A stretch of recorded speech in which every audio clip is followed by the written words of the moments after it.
viewers. Our today topic is first in the daffodils composed by Wordsworth. You know about Wordsworth. He is the legend of English poetry. He has revolutionized English poetry. Before him, English poetry was in the hand of sophisticated people. But Wordsworth and his companion Coleridge tried their best to change the path of poetry of the age, and they started a new kind of poetry based on nature and natural and supernatural element. Wordsworth's philosophy of the poetry can be felt in this single poem, Daffodils. Let's start recitation. I wander lonely as a cloud that floats on high over vales and hills. When all at once I saw a crowd, a host of golden daffodils, beside the lake, beneath the trees, fluttering and dancing in the breeze. So poetry is for recitation, not for reading. We should recite poetry. Okay. You can see we have a number of words. Okay. So I should write the meaning of difficult word here. This is called annotation. Okay.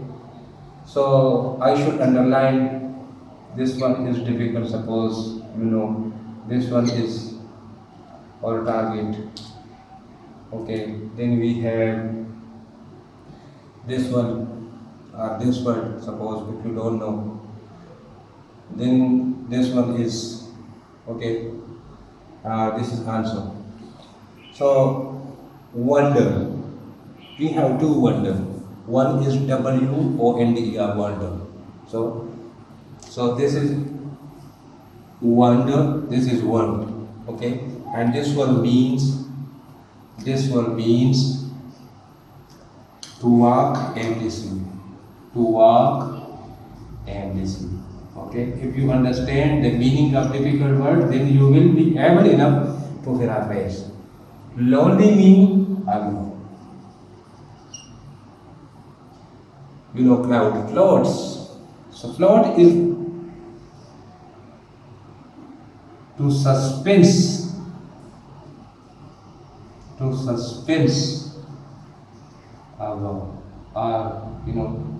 hovering. But this is the synonym of this word, float. It means wonder means float. Wonder and float are, suppose I wander lonely as a cloud that floats on high over vale and hill. It means wonder is the synonym. The poet Wordsworth wondered there, and in the same way, cloud floating. So this is very important word. Okay, here the connotative meaning or the contextual meaning is also wandering. Okay, vales mean valley, wadi. Okay, then in its Urdu meaning floating. Floating mean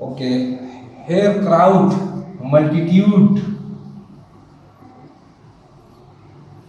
of people or things, especially people.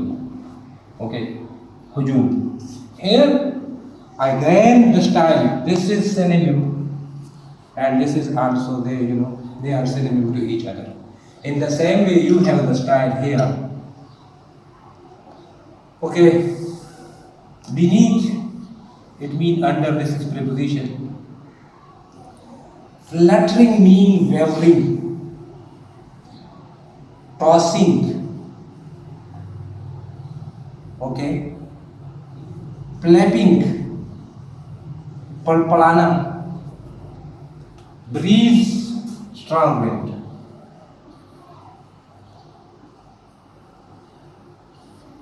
Okay,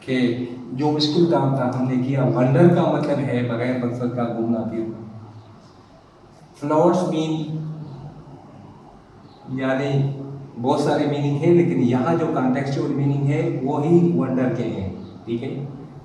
اسی طرح یہ crowd اور ہجوم شاعر استعمال کر چکے ہیں. ٹھیک ہے. اب میں تھوڑا ایکسپلین کروں. I wonder lonely as a cloud. شاعر کہتا ہے کہ میں تنہا ایک بادل کی طرح میں گھوم رہا تھا. دیٹ فلوٹس آن ہائی اور ویل ہل، جو بلند و بالا پہاڑیوں اور وادیوں پہ کے اوپر جو ہے نا بے مقصد گھومتی پھرتی ہے. یہاں پہ سملیرٹیز ہیں. Okay. when all at once I saw a crowd کہ میں نے ایک ہی نظر پہ ایک ہجوم دیکھا. host of golden daffodils جو ہے سنہرے ڈیفوڈلس کا. beside the lake beneath the trees، یہ وہ جگہ ہے. ٹھیک ہے. کہ جہاں اس نے یعنی درختوں کے نیچے اور ایک تالاب کے قریب fluttering and dancing in the breeze، جو جہاں پہ جو ہوا تھی یا جو آندھی تھی اس میں وہ جو ہے ویورنگ کر رہے تھے، ڈانسنگ کر رہے تھے اور ڈانسنگ کر رہے تھے. اب ہم سیکھ چکے ہیں. اب یہاں ایکسپلینیشن کرنے جا رہا ہوں. ٹھیک ہے. ایکسپلینیشن یہ ہے کہ شاعر صاحب جو ہے اپنے آپ کو یعنی یہاں شاعر جو ہے ورڈزورتھ جو ہے وہ شاعر فطرت کہلاتا ہے. شاعر فطرت اس کو اس لیے کہتے ہیں، یہ کہتا ہے کہ انسان اور جتنی بھی یہاں اس دنیا کی چیزیں ہیں وہ فطرت کا حصہ ہیں. اور یہاں اس نے اس نظم کے اندر اس نے اپنے جو نظم ہے ڈیفوڈل، اس کا جو انٹروڈکشن کیا ہے یہ اس کا انٹروڈکٹیو پارٹ ہے. ٹھیک ہے. اس انٹروڈکٹیو پارٹ میں اس نے کیا ہے، اس نے اپنے آپ کا موازنہ جو ہے ایک کلاؤڈ سے کیا ہے، ایک بادل سے کیا ہے.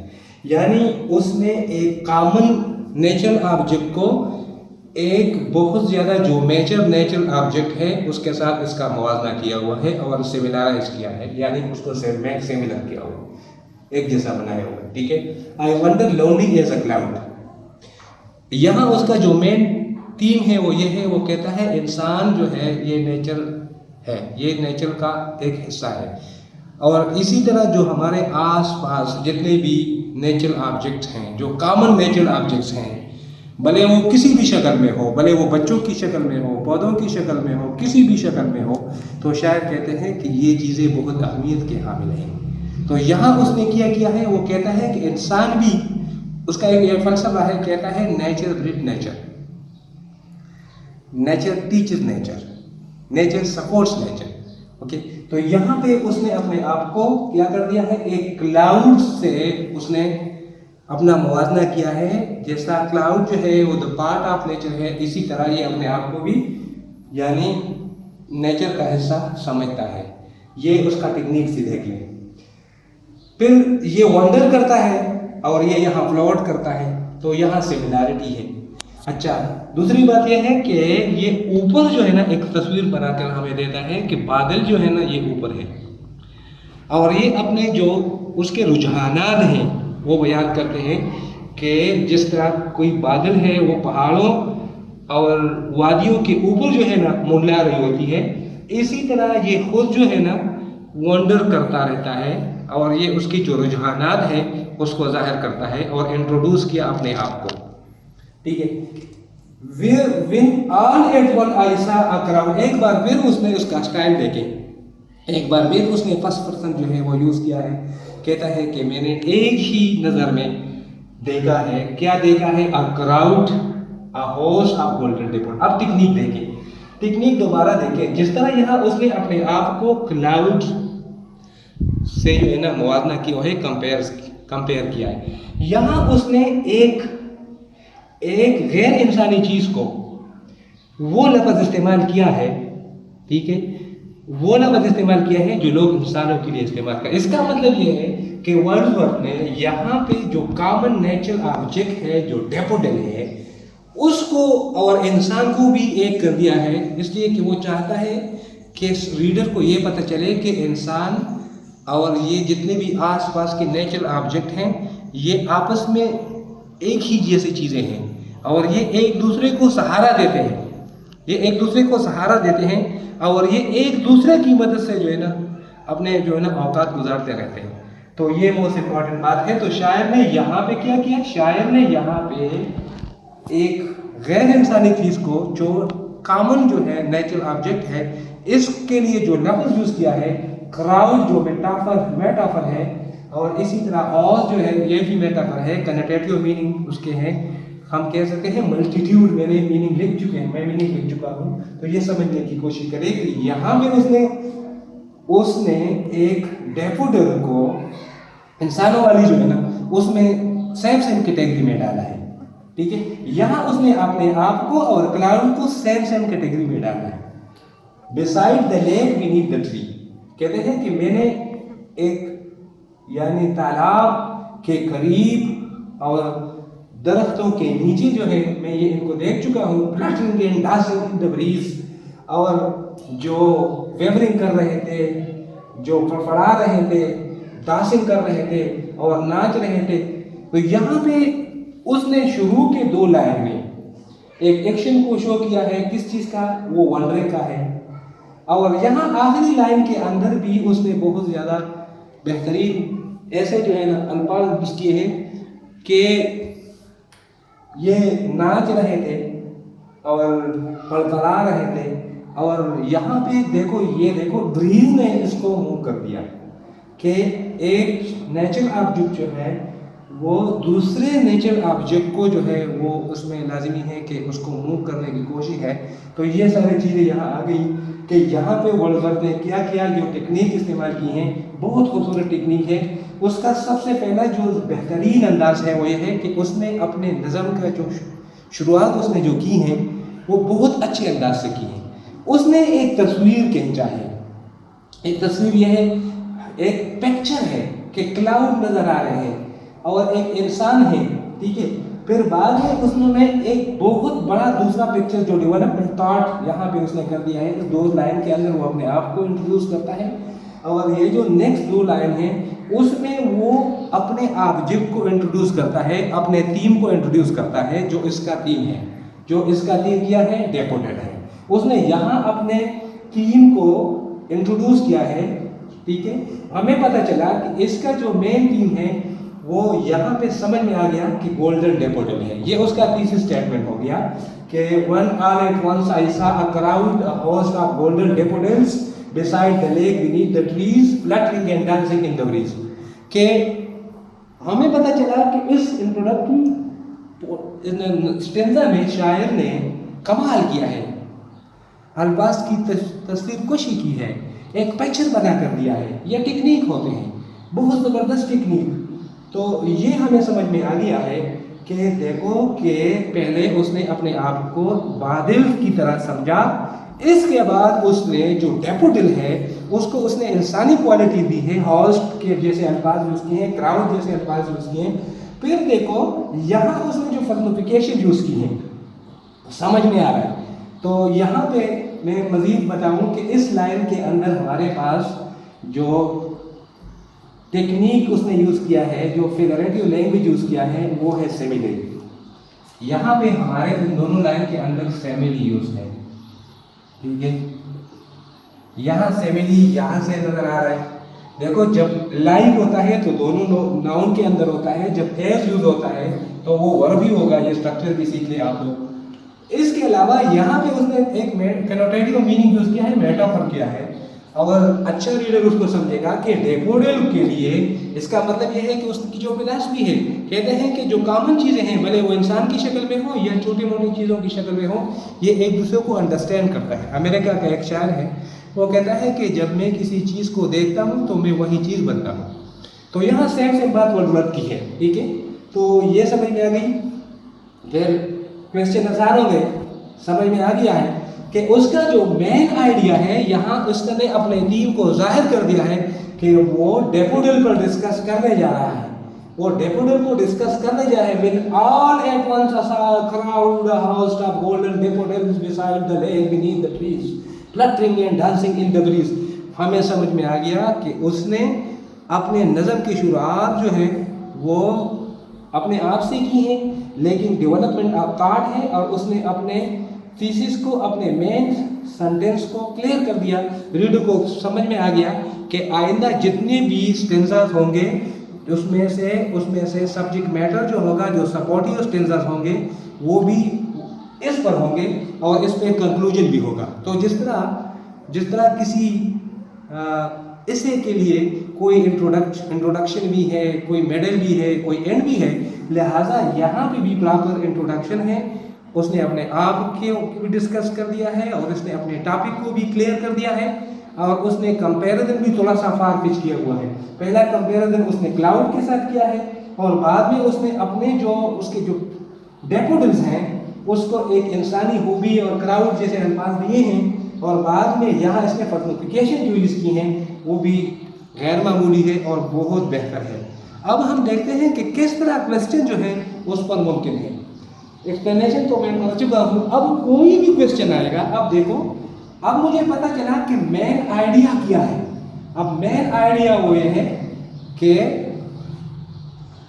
ہم یہ کہہ سکتے ہیں کہ مین آئیڈیا اس اسٹینزا کا یہ ہے کہ common objects are important, common objects are important for us. پھر یہاں جو مین تھیم ہے وہ اس کا کیا ہے، وہ ہے کہ ڈیفوڈلز اور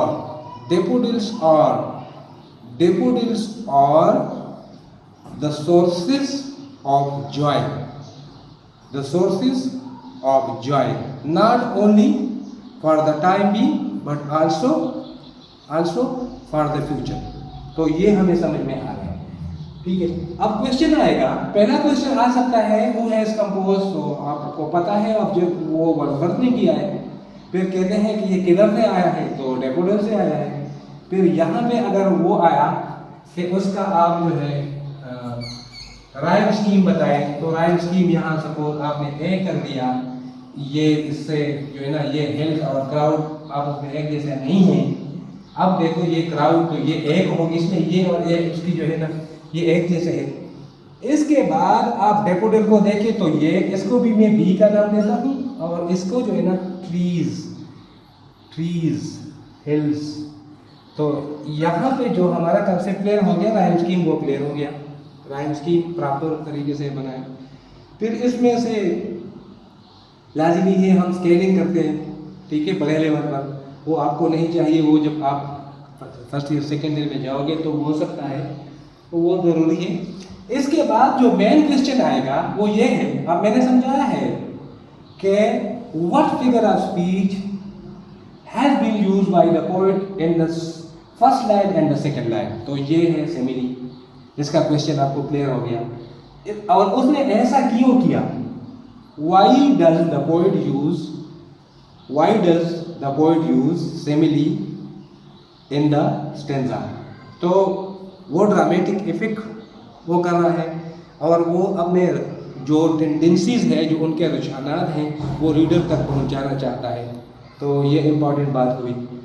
اس کے علاوہ جو ہے اگر یہ کویسچن آئے what is the message of the stanza، تو وہ میسیج آپ کو تو کلیئر ہو گیا کہ انسان اور جتنے بھی کامن نیچرل آبجیکٹ ہیں وہ اس نیچر کا حصہ ہے، اور اگر کوئی چاہے تو اس سے بڑھ چڑھ کر جو ہے نا کوئی مطلب لطف حاصل کر سکتے ہیں۔ تو اسی طرح کویسچن اس پر آئیں گے اور انشاءاللہ ہم کویسچن لکھ کر جو اس پر ممکن کویسچن ہوں گے وہ اس کے ساتھ ہم منسلک کریں گے ریٹن کی شکل میں، اور انشاءاللہ آپ کے آنے والے ایگزام میں یا آپ کو سمجھنے کے لیے مشکلات ختم ہو جائیں گے۔